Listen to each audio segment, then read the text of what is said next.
in this question, we have to find out the remainder when 25 raised to the power 25 is divided by 9.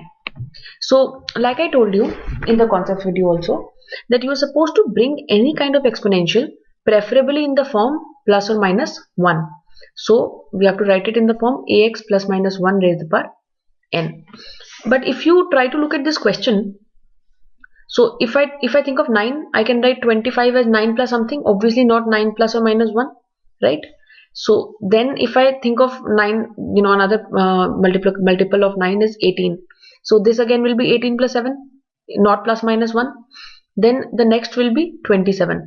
So if I think of 27 again, it's not 25, 27 plus or minus 1 is not 25. So in case you cannot easily get it into the power of plus minus in the form of plus minus 1, there is a trick. You try to get it in the power of plus minus 2. The point is that normally when you can get it in the form of plus minus 2, as a next step, it is easy to get it into plus minus 1. So like I said, this is a trick. It may or may not always work, but it is a good trick to try because it generally does give you good results. So in this case, I'll write 25 as 27 minus 2 raised to the power 25. So when I expand this, like I told you in the concept videos, all the terms in this expansion will be having 27 as a factor except the last term. So the remainder of this is basically going to be the remainder of minus 2 raised to the power 25 when this is divided by 9. So now in this case, I can write this as minus 1 into 2 raised to the power 25. Now if I think of 2 raised to the power 25, we know that 2 raised to the power 3 is equal to 8, and 8 and 9 have a relationship of plus minus 1. So 8 is equal to 9 minus 1. So I need to write this 2 raised to the power 25 as some form of power of 8. So what I need to do, 8 is 2 raised to the power 3. So you need to divide this number by 3. This is not divisible by 3. So what we will do is minus 1 into 2 raised to the power 24. Okay. Now 2 raised to the power 24, I take out power of 3. This is equal to minus 1 into 2 raised to the power 3 the whole raised to the power 8. How do I get this? I have done it in earlier videos also. So basically when you need to take some power inside, 24 can be written as 3 into 8 because I'm trying to get 2 raised to the power 3 inside. So I just divide this factor by 3 and get 8. So this is now minus 1 into 2 into 8 raised to the power 8. Okay. So this is equal to minus 2 into 8 raised to the power 8.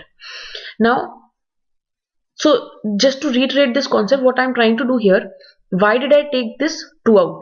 Because if I try to divide 25 by 3, because 2 raised to the power 3 is 8, if I try to divide 25 by 3, I do not get a natural number. I'll get a fraction. So for this, I need to take out 2 so that what I get remaining is 24, which is now divisible by 3. So had this been, just to your understanding, had this been 2 raised to the power 26, okay, so I would have written this as minus 1 into 4 into 2 raised to the power 24. Okay, had this been minus 1 into 2 raised to the power 27, I wouldn't have to get anything out because it is already 27 is divisible by 3. So I would write it as minus 1 into 8 raised to the power 9. So I divide 27 by 3, I get 9. So this is minus 1 into 8 raised to the power 9. So this is just for your understanding. So in the current question, we have this can be written as minus 2 into 8 raised to the power 8. So remainder of this thing when I divide it by 9. So I take minus 2 out. This is 9 minus 1 raised to the power 8. So the remainder of this when divided by 9 will be minus 2. And in this case it is minus 1 raised to the power 8. So this is equal to 1. This is equal to minus 2, which is equal to minus 2. Obviously negative remainder does not make sense, but as in the concept video I told you, if I have a negative remainder, so the remainder will be 9 minus 2, which is equal to 7. So basically you can see here that I use 2 steps. Firstly, this is the first step. I got this expression in terms of a 2, a plus or minus 2, in this case a minus 2. And then once I get this as the remainder, I again get this in the form of plus or minus 1. This is the step number 2. So once I get this in the form of plus minus 1, it is very easy for me to find the remainder.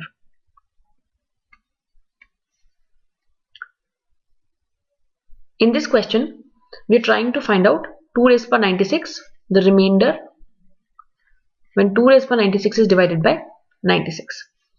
Now in this case, as you can see, 96 is nothing but 3 into 32. So what we do is we write this as 2 raised power 96 divided by 96. This is nothing but 3 into 2 raised power 5. So I cancel 2 raised power 5 from both. So this is basically 2 raised power 91. I have cancelled 2 raised power 5 divided by 3. So this is what I get. Now in this case, I can write 2 raised power 91 as 3 minus 1 raised power 91. Like I told you in the concept videos, whenever you have an exponential term, you should try to get it in the form of plus minus 1. So you need to, and in here you need to get a multiple of the divisor. So in this case 3 itself. So when I try to find out the remainder of this term, when it is divided by 3, I will get the remainder as minus 1 raised power 91, which is equal to minus 1.